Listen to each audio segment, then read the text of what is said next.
Today is the big day that we hear from the Fed. We're going to take a look and see what exactly the charts are suggesting right now and where they could potentially go. And I think that it's kind of an important thing to talk about. I think it is the biggest catalyst. We got to see the market react yesterday in preparation for today, taking us to that knife's edge moment where the market could absolutely go in either direction depending on what it is that the Fed has to tell us. So I'm going to put up December summary of economic projections and give some commentary on what could potentially happen with this one coming out here for March, what it could signal to the markets and what we need to be watching out for in the charts themselves. I'll put up SPY, QQQ, IWM, but I'll also put up Bitcoin. And of course, I'll give an update on XRP as well. So let's get right into it. Putting this up here for you. This is, once again, December's summary of economic projections, change in real GDP that we're looking at. And these are all the end of year numbers that we're looking at. So 2024, this is stuff that already happened, was pretty much guaranteed. 2025, though, are we still going to see something near that 2%? Staying close to that is going to be good for us, even if it's just a little tiny bit softer. Really, we don't want to see that come down a lot more from where it's at. And of course, we want to look at the longer run form of this. I think it would be harder to influence these numbers. I think the Fed is going to keep those pretty stable for 26 and 27. So looking at the unemployment rate, we don't want them to go up above 4.3 for the end of year. 4.4, maybe we can get away with it, but 4.5 and above, I think, is really going to start rocking the boat because we expect inflation to unemployment rate to go just a little bit higher from where it's at now. That's a slippery slope because once it starts going, it can tend to keep on going. That would be more signal of recessionary pressures that we just don't want to see. So let's keep our fingers crossed that they keep that rock steady so the market could continue in a bullish direction, or even if they lower that, which I don't expect them to do.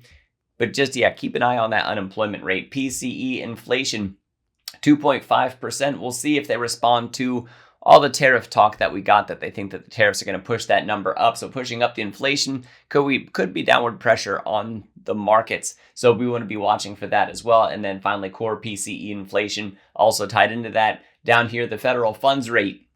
Are they going to give us more rate cuts? Because the thing is, if they're still saying that they're going to come in for the median projection at 3.9% for that federal funds rate, that's not necessarily great, because if we see that softness come in, we want to see that easier monetary policy to balance with it. Now, too many cuts could signal that the Fed is panicking too much from where they're at right now. And that actually is something that's worth mentioning, is that I talked about this in yesterday's video, that they're kind of walking on the razor's edge right now. They're walking a tightrope that if they come in overly hawkish, the market is going to dump. If they come in overly dovish, the market is going to dump, because either way, hawkish looks like they are behind, too dovish looks like they're panicking. So they actually have to kind of just keep on walking that tightrope in order for the market to continue to rally from here. So it matters what they say in the Summer of Economic Projections, and then it also matters with the commentary that we get from Jerome Powell. Expect any amount of volatility to take place today. So getting back over into the charts of things. So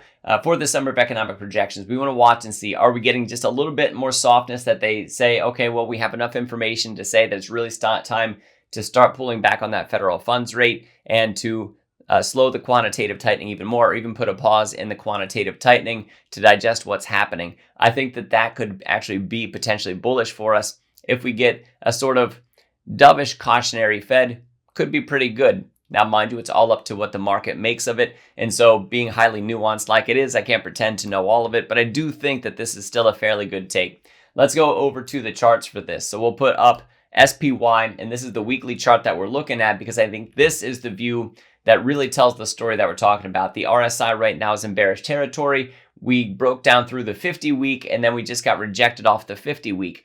Looking pretty bearish at the moment, but let's go back in time, all the way back here to October, last week in October, first week in November in 2023. That we were also trading down here. We broke down below the 50-week. We opened down below the 50-week at some point in time. We probably got rejected off it as well, but we had enough information that green candle rips up. So we have still the rest of the week to go. We have today's trading day, Thursday and Friday's trading day. So if we get good news, this can still rip up here. And if we do happen to rip back up above the 50-week, we're probably also going to rip back up above the 20-week. So that could potentially be bullish. We want to watch for those signals take place when we look at this. We do need to watch for the daily chart. on the daily chart, that 200-day still messing with us right now. We didn't make it back up there for the rejection, but we are still trading down below all of these moving averages. The 20 crossed over the 50, that's bearish. And then this pink 50, if that continues to slope downward towards the 200, then we really start to see that death cross moment. So right now, the near-term trend for the S&P 500 is bearish, according to what we see on the daily chart. With the weekly chart, we're still in bullish territory because we're up above the 200 week. Now, mind you, look at where we stopped on in 2022. In October, once again, of 2022, the 200 week really was that signal that allowed us to rally. The same thing for the pandemic, the same thing back when the Fed tried to raise the federal funds rate back at the end of 2018, into 2019, came down to that 200 week. So if we experience that significant pain, it gives you that next signal to look for from where we're at right now. So if we were to go off of present term technicals, and let's say that the Fed comes out either hawkish or that they come in overly dovish and they kind of spook the market, scare the markets a little bit more from where they're at right now, we could expect a significant sell to push us down even further, possibly down to about this 523 level to really digest and see what exactly is happening. If we look at the monthly chart, where does that put us? Well, look where the 20 month is, which is right here, which can also be significant support. Right now, that happens to be at 525. So that 523 that I was talking about, 525 is still about right there. So we've had a bit of pain so far. Will that pain continue? It depends on what they signal for us in terms of their monetary policy, GDP, the quantitative easing standpoint, which goes into that monetary policy, unemployment rate, and then inflation. How is it all going to fit together? And it is quite the jigsaw puzzle. And like I said, the Fed has to get it just right in order for this to happen. So if I put statistical odds based on what I think the Fed has to do right now, I would have to say that I think the Fed is more likely to cause the market to sell off than what we are to see a pump. Now, mind you, I have my fingers crossed that Jerome Powell surprises us. Either way, I got my short hedges going. They're going to print for us if this thing drops, and that should save me a bit of cash, should make me a bit of cash. On the long side of things, for my long-term positions that I have for the long-term holds, it should give me some good opportunities if it heads back down that way. Or if it pumps, yeah, I lose some of those short hedges, but overall my portfolio benefits. So I'm in good standing right now that I think that I'm in a good place that should we see that weakness. If we go over to the Qs, we're down below the 50 week there as well. But once again, we're midweek right now. Today is Wednesday, so this could easily turn into a green candle on us, push it back up above the 50 week. And then just like with SPY, we got to watch for the 200-day as a resistance up above us. We have that 20-day coming down, crossed over the 50. We're down below the 200. Once again, lots of bearish signs on this. IWM, man, this is the number one reason I get us added the three indices, why I want to see the Fed come in with easy monetary policy, with still relatively high GDP, with stable employment and low inflation. Like, if we hit all those pillars, man, this cup and handle could print for us and really pump if the market flips bullish on us, which would be absolutely incredible, because I think it's going to, there's that 40% move, about 40% move if confirmed. That would be huge. That would be, in my opinion, a major outperformance for what we're going to see from the Nasdaq 100 or the S&P 500. So that's the excitement there.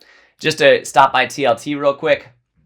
For TLT, we came off a historic low. Looking at the weekly chart, we're down below the 50 week. If we go to the daily chart on this one, let's stretch that out so we can really see what's taking place. We almost have an inverse head and shoulders. So if we get that weakness, we get that flight to safety, the 20-year Treasury through TLT or people's risk favorite TMF could really pump off this thing. So it looks like we have left shoulder, looks like we have head, looks like we have right shoulder, the neckline about where that 200-day is coming across. So if we get that weakness, this is one of those areas that I'm already hedging through TMF, not TLT, just because I'm looking for a potential hedge to some, or it is a hedge to some potential near-term pain. So moving over to Bitcoin, where are we at? We are still dancing along that 200-day for Bitcoin. Still trying to find out that risk environment that we're in today could be a big part of that answer, that the Fed could tell us that it's time to go risk off and Bitcoin sells off a bit more than what it has, or it signals that, hey, easier times are ahead of us in terms of monetary policy because of some of the pressures that we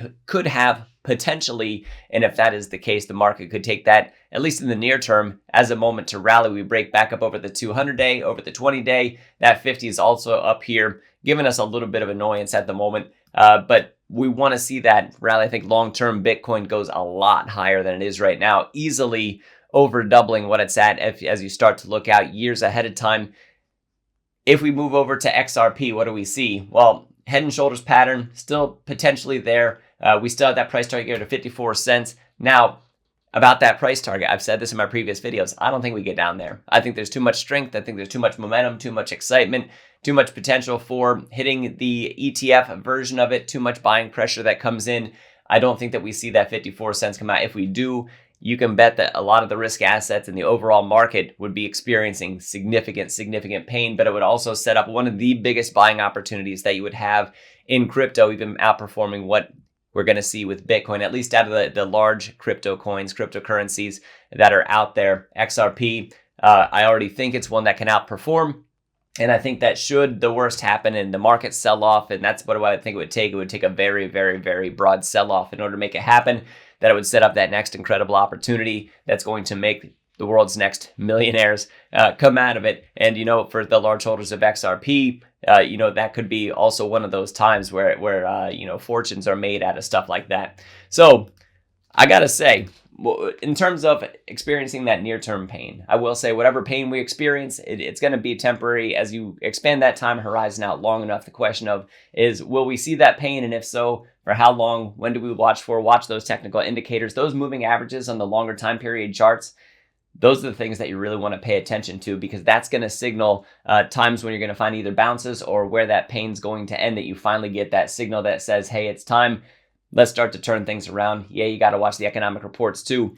If the market instead rallies big off what the Fed has today, then our eyes go to the other economic reports that are out there. So if we rally off what Jerome Powell has to say, off of what we see from the summary of economic projections, that does put further pressure onto whether or not that the Fed is, whatever they're saying, whatever narrative they're putting out continues to be the case, showing that they weren't behind, that they were right to go softer on this, and that they didn't necessarily show panic because there wasn't real reason to panic. Like, we need that confirmatory evidence to keep the market rallying from where we're at right now. So I think I'm in a really good position to be hedged like I am in my portfolio for potential downturns that we have, building up some of that cash pile in order to take advantage of more of the opportunities that could come along in the face of weakness. And in the case that those hedges are diminished because the market rallies anyway, then the long side of my portfolio is still there to gain and take advantage of the movement upward. If you guys want to see more of my commentary, see my technicals, see my buys and sells, there's a whole bunch of people like me over at our Discord. The link is down in the description. Use code word CASH when you sign up. That's going to save you 50% off the first month. There's thousands of members over there. There's live trading that takes place. There's also the bread bot, which you could also use to help you find out when those moves are going to happen. There's AI trading tools, advanced charting tools, all part in one place, centrally located. And like I said, you have access to it through this channel. Click the link, use code word CASH. You're going to love it. And then also find the link down in the description for the Stockmo Academy courses that are there, technical analysis, technical trading using the bread recipe developed by Stockmo, and then also the options courses there. If you want to learn how to use options, for example, I just recently had one on Adobe that just from Friday to Monday printed 44% for me. You can also see other trade wins like that through the Discord as well. If you want to learn about those options, how to use them, how to trade with them, you can find that out through the coursework as well. Like I said, links in the description for Stockmo Academy. Use code word DOCTOR for that. It's going to save you a ton of cash. People are finding with the bread recipe trading strategy, they're covering the course and the cost of the course with as little as one trade. Guys, thank you very much for watching. I really do appreciate it. I am Dr. Stock, Doctor of Education. Remember, my friends, that learning is earning. We'll see you in the next video.